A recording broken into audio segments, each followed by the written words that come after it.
আজ থেকে 2 বছর আগে তোর ছোট ভাই যখন অসুস্থ ছিল 5 লাখ টাকা ঋণ নিয়েছিলি। সন্ধ্যা হওয়ার আগে যদি আমার টাকা না দিস তাহলে তোর ছোট ভাই আর তুই খতম হয়ে যাবি। তোর মাথায় কি কথা ঢুকেছে তো? আরে এখন আবার কারা আসলো? জি বলেন, আপনারা আবার কারা? গান বাজনা ভিডিও হলে তোমরা সবাই লাইক কমেন্ট করতে, কিন্তু ইসলামিক ভিডিও তো তাই সবাই টান দিয়ে সরিয়ে যাবে। আজকে দেখবো কারা ইসলামকে ভালোবাসে, তারা এই ভিডিওতে লাইক করে চ্যানেলটি সাবস্ক্রাইব করে কমেন্টে আই লাভ ইসলাম লিখে যাবে। আপনারা একটু দাঁড়ান, আমি আসতেছি। ছোট ভাই তাবলিগে জামাতে এসেছে, আমি তাদের সাথে যাব। জি ভাইজান, আপনি জামাতে চলে যান, নিঃসন্দেহে আল্লাহ আমাদের সাহায্য করবে। আচ্ছা ঠিক আছে, তুই ভালো থাক।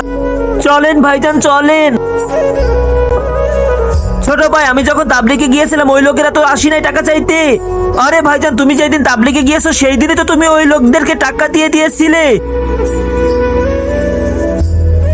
এই নাও ছোট ভাই, আর ওই লোকদের আসলে টাকা দিয়ে দিবে। কমেন্টে আল্লাহু আকবার লিখে যাও।